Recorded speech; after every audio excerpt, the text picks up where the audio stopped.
Hi, everyone. I'm Coach Lee with Action Coach Business Coaching, and this is a business spotlight interview. And today, my guest is Payton Warwick. And Hi, hello, I'm so glad you got to be here today. thank So, you for having me. you are welcome. You are the founding partner of Ox Partners Recruiting the Future, which you're going to tell us about. And I love you told me that you've been in business 8 years. I know people are going to want to hear that story. It sounds like it's Mhm. probably an inspiring story, and I'm looking forward to learning about it. So let me just get started and ask you. So you've been doing it 8 years. Tell us about the business. Yeah, absolutely. So the business we was started in 2016. Uh, the business is the core function is staffing and recruiting. And within staffing and recruiting, there's staff augmentation, which is contract to hire or contract uh, labor. Those we essentially clients will ask us to find a specific skill set. Maybe they just have a specific project where they don't want to have that person full time on their payroll, so they'll be on our payroll. They'll get our benefits, but they'll look and smell like an internal employee at the Hmm, client, okay. and so that gives the client the ability to uh, quickly part ways with that individual just after the project's over, or in a contract a higher sense, it's more of a test drive before you buy. And so um, the client can get a deep dive on the individual for an X amount of months or could be years before they then decide to convert them to a full-time employee. So Okay. it gives them a safety net, because if you have a big, really like, for example, a really big corporate client where it's very difficult to offload or terminate an employee, could take weeks, could take months, just because of their internal processes. So they'd rather have a staffing firm kind of hold that employee for the interim Mm-hmm. before, so in case maybe they got catfished during the interview process and they need to just terminate that person, on their seventh day working at the company, they can do that quickly. Okay. Which of those options is most common? You've got the hire, and you said Yeah. test drive, and the staffing, that then they're your employees, which I think is kind of Yes. a cool concept. It's a really cool concept. Their staff augmentation is a very popular model in the United States. I mean, I don't know what you could do a quick Google search, but I'm sure there's hundreds of thousands, if not millions, of contract labor, temp to hire labor, staff augment Mm-hmm. labor. For us, I would say it's probably 60 to 70% of our business, and then the other 30 to 40% are Okay. direct hires, Okay. direct placement, where uh, it's more of a simple transaction where we basically get paid a finder's fee for finding the individual, but they immediately become a full-time employee. So in the first one that you described, you're really a partner with that business. Yeah, I mean, I, yeah, I would imagine you know as much about that business as anyone that's on the executive team, because they're yes, part of you. You're part of them ish. Your team. absolutely. Uh, the recruiting industry, the successful recruitment firms become partners, and they become an extension of the client, and they really become the initial face of the client, Mm, because we have the first interaction with the candidate. And so if they're first when we first contact a candidate about XYZ company, XYZ client, if their experience with that first message or interaction is poor, then it's just not a good start as I go through the interview process and potentially get onboarded with that hmm. client. So it's very important for the clients to communicate effectively with us how to promote and sell them, because we are really a champion for our clients, because we have to pump up the candidates and really sell them on the opportunity and how great it is to work at that client and all the benefits and everything that goes into it. Hmm. And so then we will find ourselves in situations where we work with a client, and it's they're not great. Maybe they have, a bad owner or some bad managers or bad apples in there, and it's hard for us to, sell a lie to candidates. And so, we have to be picky on our end on who we decide to partner with. Oh, Right? I love that. It's like choosing your vendors very wisely, because at the end of the Yes. day, they're going to be providing the product that you sell, or they're the Yeah. product you're selling, so. Yes. And initially, when I first started the business, it was work with anybody and everyone because you're just trying to get business going. You're Yeah. just trying to create revenue, and you have to do what you have to do in the beginning. Uh, but you make mistakes, and you learn, and you ignore red flags in the beginning of starting like a professional services business like this, because you just want to take on any client. But now that, being over 8 years or around 8 years old now, um, we're more calculated when we bring on a new client. Yeah, good. And you can afford to be too. But still, the Yes, business is only fortunately. in the third grade, if you want to look at it that way. And I, it's kind of interesting. I've never thought of it until just now, how a business kind of does act like a baby in the beginning and do things they shouldn't do. And then they become Mhm. a third grader and they start to follow some of the rules. And then they become a teenager. And that's when you go, let's do another business and add this and do that. Well, maybe we Mhm. should. I'll have to write a Yeah, chapter in my book about that one. for sure. Makes a lot of sense. So you've been in the industry a total of 12 years. You had told me that before the interview Yes. was started recording. Tell me about what's been your biggest learning curve since you entered the industry. Yeah, absolutely. So maybe kind of go through that journey a little bit. Yeah, Is that okay? that'd be great. So I went to born and raised in Kansas City. I went to school in the Northeast. I played a college sport. That's what brought me up there. Okay. And that was just tremendous for me, building character, building discipline and responsibility. What sport did you Um, play?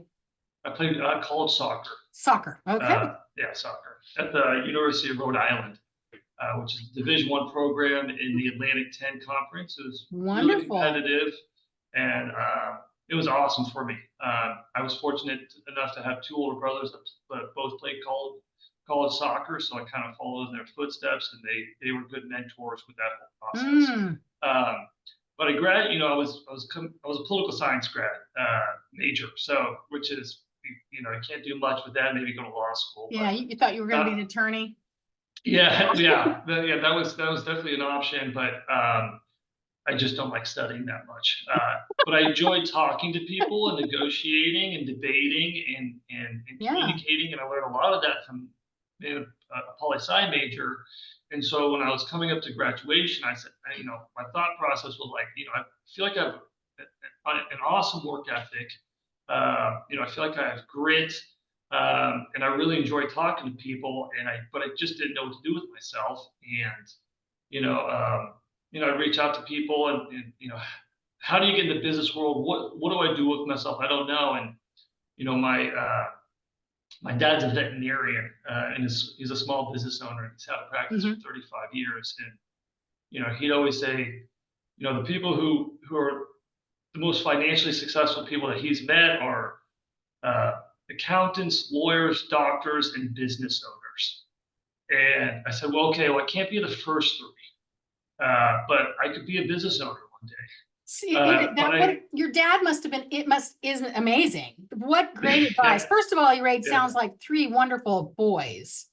he did, It- and the oldest is a sister, oh, okay. Got to so give the sister there's some four of us. credit too. Yeah. Yes, I mean, to get yeah, three kids to a college level sports, that is a family project. I did it. I have a daughter who played D1 volleyball, and oh nice, it's a process. I mean, yes it is, you're walking along with them, and then you said you and your brothers also are Eagle Scouts, which is also a process and a family journey. it So hats is, off to your dad and your yes, parents for what they did, and for you for yes, taking it on and owning it. yeah,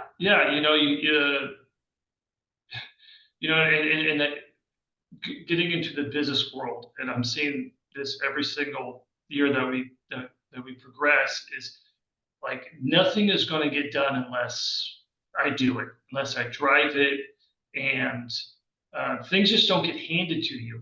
I think our culture is really big on opportunities just falling in their lap, and hey, one day this is going to happen.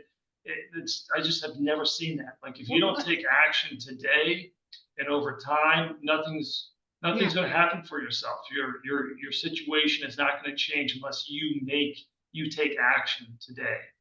Um, but going back, so I did the college sports thing. I moved back to Kansas City. My oldest brother is in commercial real estate, and he does a lot of office buildings in downtown Kansas City. And this was 2012, and I'm graduated. I'm still trying to figure out what to do with myself. I'm thinking about maybe playing. Uh, I was thinking about playing professional soccer, but I wasn't quite good enough, and so I was coming to that realization.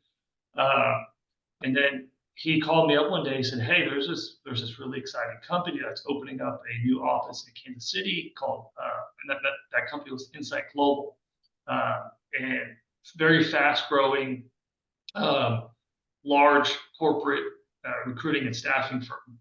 And he's like, "Yeah, there's this 25-year-old lady who was in the Dallas office, and she's got promoted to sales manager, and she's going to open up the Kansas City office, and she's making, well into the six figures." And I'm like, okay, well, she's not that much older than me, and she's doing technical recruiting. I don't know what that is, but I started Googling. I was like, you just got to, it's sales. You got to be client facing. You got to wine and dine. You got to build your book of business. Recruiting is exciting because I always enjoyed talking to people. And then it was IT, and in 2012, IT was hotter than donut grease. So it was like, hey, those two things, talking to people, recruiting, and IT. Okay, yeah, let's talk. And so I started working with them, and they had a great corporate recruiting team that I was talking to. And there's a gentleman there that I still talk to this day. We're good buddies. But I started my journey with them, and I started off as a grunt recruiter, which is where everyone starts. And they have a very really good model, like a promotion model internally. And so I went from recruiter, being in the office all day, and then I got promoted to an account manager where I had my own dedicated accounts, and I was cold calling and building relationships, and I was wearing a suit and tie every single day, shaving every day. Their sales process was tremendous. Everything had a rebuttal. Everything had an answer. We had Wonderful. documentation. The processes in place were, I would argue, was probably the best sales company in the country at the time. Wow. Are they still around? They are. Okay. It was the systems that scaled them, right? Then yes, 100%. And their founder and CEO, Glenn Johnson, was a magnificent man. And for example, when I was an account manager, I was having some good success, and they recognize everybody in their offices that are doing well. He invited me out he flew me down to Atlanta and had lunch with me. And this is a guy who's managing thousands of employees, has a multi-billion-dollar company, and he's taking the time to fly me down, some lonely account manager in Kansas City. Oh man, he's establishing the culture he wants for his business right there in that moment. Yeah, and so he left in 2018. That company has changed quite a bit, but it was awesome for me. So then I was doing that. I was an account manager for about a year and a half, and then I got promoted to sales manager. And I was in that sales manager role for about 8 or 9 months, and I was overseeing the entire Kansas City office, which is about 50 recruiters and account managers. I was 26 years old, and we were doing about $7 million in revenue. And to be able to have that opportunity just in Kansas City is very rare. So I'm very grateful for that, because it was a fast track of how to manage people, how to run a business, really. And run the office, and again, really grateful for the opportunity. When I got into that sales management role, I was just getting squeezed by the micromanagement, and there was some burnout happening. And so it was a calculated decision, but I spent about 3 months kind of going, okay, like I could, this company's been great, but what is my ultimate goal? My ultimate goal is to be a business owner. And before I even took that job with Insight, I remember thinking, okay, I'm probably going to be here for like 3 or 4 years, but then I know I'm Googling, and I can see that there's these boutique recruiting firms in other cities, and they do really well. And I was like, okay, well, like there's a way out for me to maybe spin off and start my own. That was also a huge factor into getting into this space. Side note, I think that's hard. A lot of people are in tech sales or in SaaS sales, and you can't really spin off and do your own thing in that kind of selling that kind of product. Because like you're not just, if you're a really successful SaaS sales manager, you can't just be like, oh, I'm just going to go create my own software and start selling it. Like the investment is ginormous, and so that's a whole other story. But I guess some of them have. I guess I would say, you could do anything, but yeah, right. And luckily, not everybody's entrepreneurial, or no one would get any work done, because somebody has to do, the non-entrepreneurial work that happens when we run a business. So yay for that, I guess. Correct. Absolutely. And so in 2016, I put in my notice. I called up the regional and talked to the VP of Insight. Told him, hey, I'm gonna. I had a 1-year non-compete. That was a 60-mile radius around Kansas City, and I had some buddies who went to University of Arkansas, which is about 3 hours south. And I went down there. The only thing I owned was my 2011 Tahoe. So I drove it down there, got set up. I was pretty much sleeping on a buddy's couch, and I had very little expenses. I had saved up about 25, 30 grand from my corporate job, and that's what I used to fund the business. And I really didn't know how to run a business or start up a business properly, and so that first year was doing just that. And getting all the internal infrastructure in place, like payroll, insurance, taxes. Yeah, taxes, registering your business with the state. Yeah, like doing that all, and so I enjoyed that because I didn't I wasn't married, no kids. I had some money saved up. I didn't need much. I was 27 years old at the time. I was like, I'd rather do this now and not make any money for a couple of years than try to do this when I'm 35 or 40, when I've got a wife and kids, and the pressure is on a whole different level.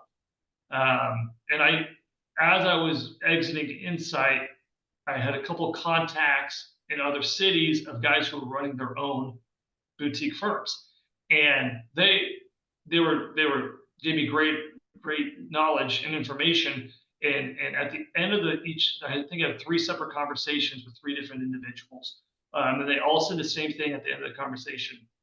I should have just started this earlier in my career, and that really gave me a ton of motivation, and knew that this was the right path to go down. Because I did have colleagues at Insight who were like, "You're crazy.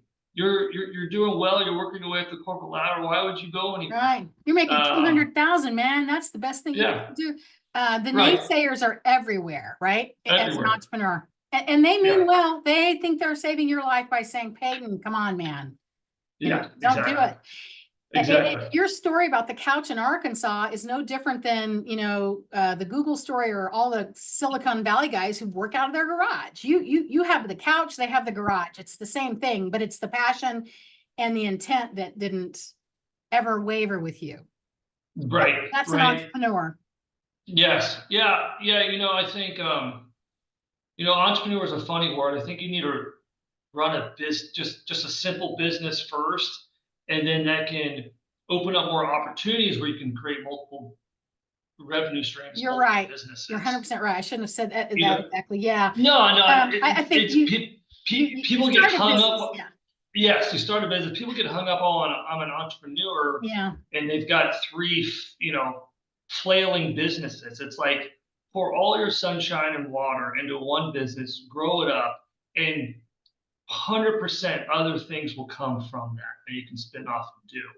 And Yeah. so going into that, one of the things that my wife and I have been able to do is get into investment properties and real estate. Mm-hmm. I would have never been able to do that while working on a corporate company. There's not enough time. Yeah, right. There's not enough autonomies. And so that was there was many reasons why I left the corporate role, but that was a big one. Like there was very little freedom outside of the company. Um, Yeah. and I just didn't want to work for a company my whole career, Mm-hmm. you know. And you had your brother's connections. I don't know if his commercial real estate connections helped you or not, but Absolutely. yeah, Absolutely. Kansas City, just like Wichita, yeah, it's more of a town. it And is. your reputation precedes you. Mm-hmm. And if you're doing poor work, people find out about it. I'm grateful, especially for my oldest brother, who's been pretty successful in commercial real estate, and he's been doing it for 30, I think, coming up on 30 years. And so I've gone into meetings with business owners like, oh, are you Evan's brother? I'm like, yeah, and it creates immediate trust. So I'm forever grateful for my brother, and we That's refer some great. business back and forth with each other, I try to leverage that. And my sister is also very successful. She's a top producer with Lockton Insurance Company, which is the largest private insurance company I think in the world. Oh, And yeah. so the same thing goes with her. So I'm very grateful to have awesome siblings. And they've really, being the youngest, I've been able to kind of take a back seat and watch them, how their careers have played out, and kind of pick and choose what works and what doesn't work. So that's been awesome. But so I went down to Arkansas 2016.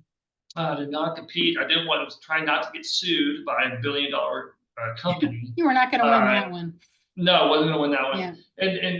And the VP called me when I was departing, and he said, "Hey, if you don't mess with us and you don't mess with the non-compete, we won't mess with you. Respect us, and we'll respect you." Mm-hmm. I said, "Okay, well, I'll do that." And so I went down there for a year, and I still go down to Arkansas several times a year. We still have a few clients down there. But then then in 2017, I came back up to Kansas City, reconnected with a lot of my old clients, and then also got a bunch of new clients along the way. And so fast forward now, we're coming up, I think we'll turn 8 years old in August of this year. And we're doing great. We've got a team of 5 over here. We're growing steadily.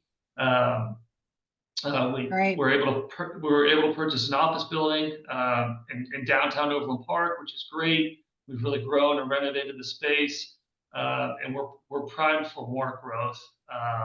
And we can kind of go into that as well. But yeah, that's the journey in a nutshell. That is so cool. So, what do you find the hardest part about being an entrepreneur is? Um, you know, the stress is different. Yeah. When just the financial stress. I mean, I have to pay for everything. I have to pay for salaries. Uh-huh. There's the expenses. We have to make more than our expenses every month, and sometimes we don't, and that causes stress. So managing that stress is key. Not everybody has the stomach to do this, and I don't blame them. I don't wake up every morning and go, well, at least I have a paycheck coming in. Like that's a thought I can't have, and I don't Yeah. have. My thought is I've got to pay paychecks for other people, and what am I doing today to be productive to keep this train going down the road? Mm-hmm. So managing stress is probably the biggest thing that that like you can't have your highs get too high and your lows get too low. You got to just be cruising along steadily like this. Yeah. Because And both I'm a passionate, it'll all change. yeah, Yeah. sure. I'm a passionate guy, and sometimes it can be difficult for me to keep my emotions in check, but you learn over time. So. So are you the sole partner in your firm? Yes, I have another gentleman who's a partner. He was the first guy to come over Okay. with me, but his name is Brett Butterfield. Extremely loyal. Love him to death. He's my right hand man, Okay. and we're growing this thing together. But he came a few years after I started the business. So yeah. Sounds like a wise move. I think you have to have a partnership, and sounds like he might have some different skill sets than you, which balances things Absolutely. out. Yeah, no, he's got, Brett's incredibly charismatic. He's more even keel than I am. He's more pragmatic. He's very level. He's also extremely likable. And I think some of our other employees and clients gravitate towards him a little bit more easily. And I love that. I love that about him.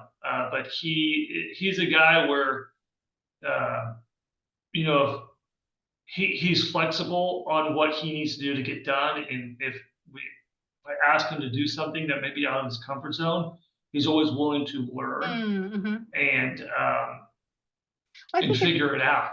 I think it's commendable for you to say, maybe he does some things better than you, because if you're going to be an entrepreneur, you're going to hire people that do things better than you, or you won't stay an entrepreneur. Absolutely. You can't do it all yourself. So that's a pretty good move you made at a pretty young age in your business and in life. Yeah. So I was gonna say, no. What I hear is you're a big learner, you're a hard worker, you take advantage of the opportunities. So learning while you were with those other companies, I was listening to you describing how much you learned. You didn't even, you got paid to learn. That, on the entrepreneurial ladder, we call that, the not really the student, but the employee. Look at what you learned from them, and bless them, right? And of course you weren't, and you had great upbringing. You can tell your parents, I said, hey, good job. Yes, no, it's important to have. It is, yeah. My mom is actually the true entrepreneur. She, when I was having success in my corporate job, I remember there was an opportunity to go open up the Pittsburgh office. And I was talking to my parents, like, hey, what do you think about me relocating to Pittsburgh? And my mom was like, what are you doing? Why are you going to sell your whole life to this corporate company? And when are you going to start your own thing one day? And I bet 99% of other parents in that situation would be like, yeah, go take it. It's a great opportunity. It's that paycheck. It's that paycheck. And my mom she was like, you got to do your own thing. If you want to really create financial wealth and freedom for yourself. So I've had awesome parents. That's so great. I love this story. This is so much fun. So how do you start your day? Okay, start my day. I start every morning. I drink this entire, I think it's 32 ounces of water. I sit in the steam room for 20 minutes, about 120 degrees. That gets things going. And then I take an ice cold shower or an ice cold cold plunge. Okay, so you have the plunge and everything that you have. Yeah, I have several clients who do this. So how is that helping you? That's a hell of a ritual. Yeah. So there's a ton of physical advantages of doing it. I won't get into that because I'm not smart enough to actually regurgitate all the info there. But mentally, for me, I've just and that takes about, I don't know, 30 or 40 minutes to do. I've already done more than what most I've already done something harder than what most people will do in their entire day. Month, year. Yeah, could be. The cold plunge is a year thing, a lifetime thing. Yeah. So I already feel like I've won in coming out of my morning. Okay, I love that. I've already won a battle, before I'm driving into work.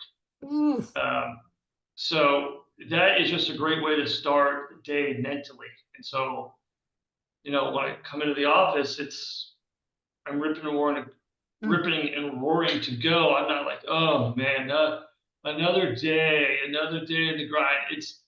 Uh, I think you have to embrace like the suck, and you have to embrace uh, just the grind of the day to day. Because Embrace I the mean, just suck. like embrace the suck, because like even though we're in a good position now, I still got like this train doesn't stop. No, you got to It has to maintain keep that, going. You that got to maintain it. keep going. Yeah. The guy Mhm. who sort of founded that whole cold plunge thing's name is Wim Hof. That ring a bell? Yeah, that's right. So I was going to Yes, say, I'll put that in my notes in case somebody wants to sure. explore that. And then Mhm. Huberman is another guy that talks about doing it. He Yep, does the plunge. And yep. so that is so cool. I do not do the plunge, but I do turn that shower on as cold as I Oh can't yeah, stand it. But yeah. it does help. And the days It that I does don't help. make myself do it are not the same. Yeah, my wife thinks I'm crazy, but I mean, Yeah, I think more it's a men great do. thing to do. It is great. Yeah. So what makes you feel inspired, Peyton? What makes me feel inspired? You know, uh, in our current culture, and I think you look at the pandemic and COVID. I think our culture pushed a lot of people into just being complacent, and it fed into like indulgence, going Mhm. home, sitting on the couch, watching your movies, ordering food, being as comfortable as possible.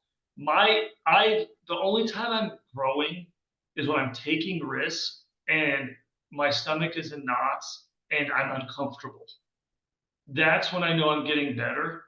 And those are the things that most people shy away from.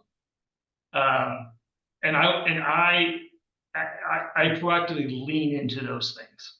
Hmm, so cool. So Um, growing yeah. equals taking risks and feeling uncomfortable. And feeling is not, it's just a feeling. You And, you and broke it, up there. Say that oh, again. I was going to say, growing equals taking risks and feeling uncomfortable. Oh, it says I'm Mhm. unstable. I hope you can hear me okay.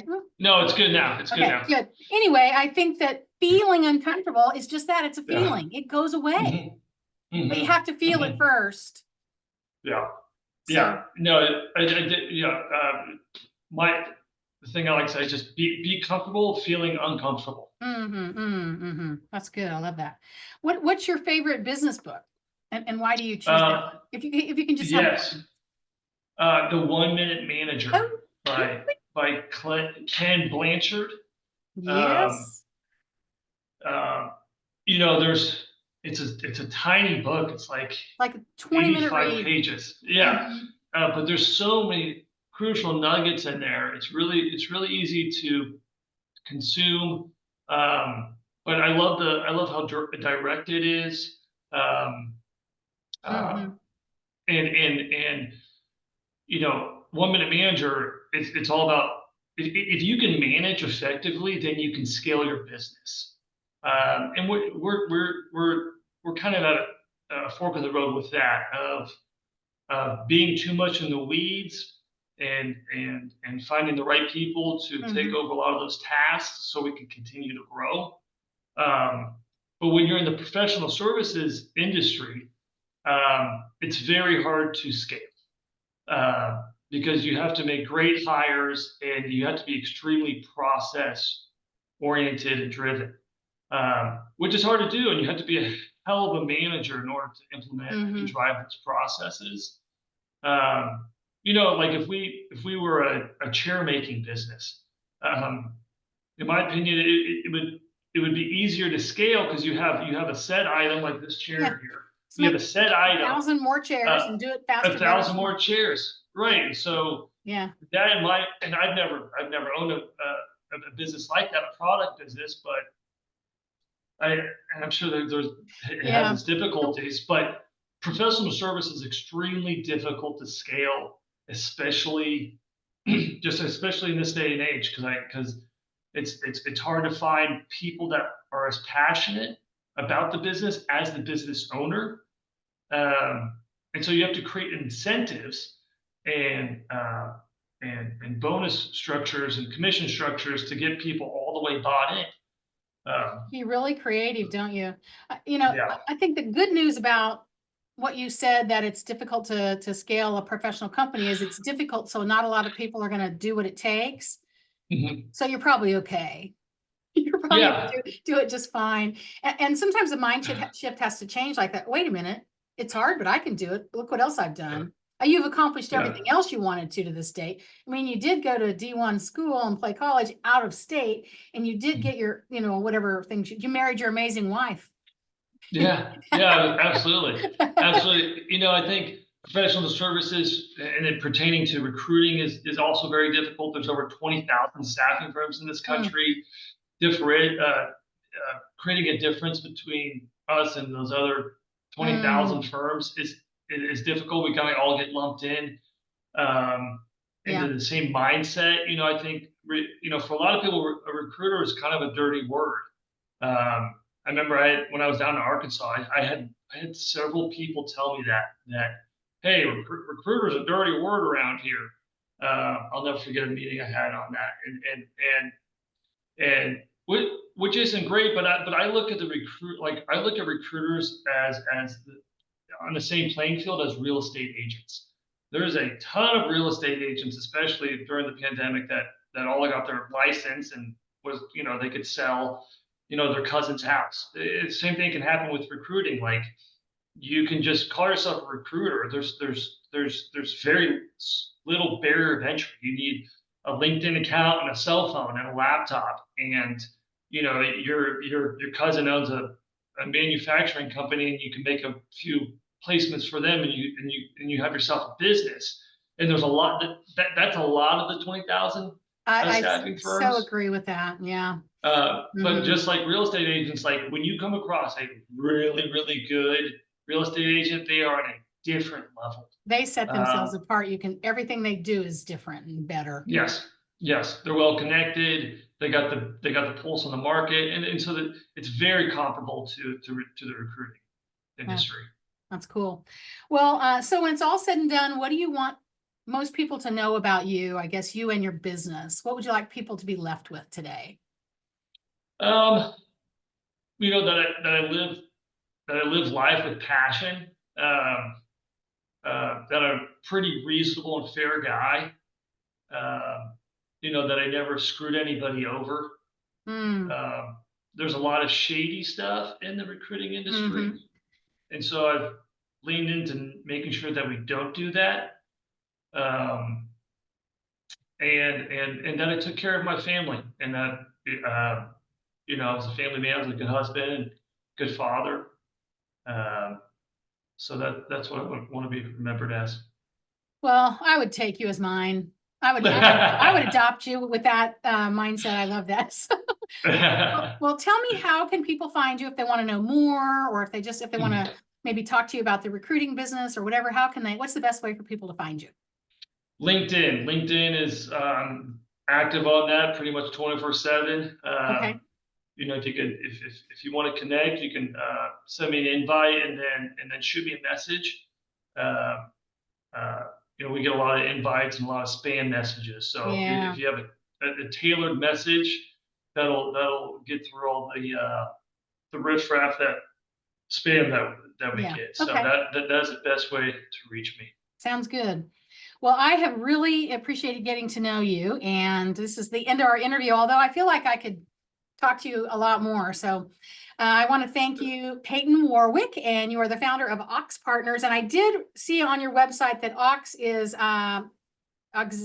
wait a minute, what is why Ox? Say that. Yeah, yeah. So Ox has a couple meanings. So auxiliary in Latin is to form a group or a successful Yes. team, and so we try to do that with our clients. Uh, and then the other symbolism is an ox cord, which you're seeing less of nowadays. But an ox cord connects devices, so we connect people, and so that's the other And reason that's for cool. ox. And Yeah. yeah, and it was a simple name. I didn't want to name it like Warwick and Associates because I felt like that was too ego driven, and I wanted something that was just kind of more vague but memorable, and I feel like Ox is a good name that kind of embodies that, Yeah, captures and the that. tagline's good, recruiting the future. I think that fits with it too nicely. So good job. Yeah, recruiting. Yeah, no, that's good. My wife and I thought about that a couple of years ago, recruiting the future. Yeah, I feel like it, no, it, it's great. it it's a good one. I saw a engineering company, and theirs was building the future, and I was like, okay, well, there's something there. And then we came up with recruiting the future. So That's it. So that's what you do. Well, yeah, it's thank you good. very much for your Yeah, time today. I'm Coach Lee with Action thank Coach. you. Yes, you're welcome. I'm Coach Lee with Action Coach Business Coaching, and this has been the Business Spotlight. Take care, everybody. Awesome. Thanks, Lee.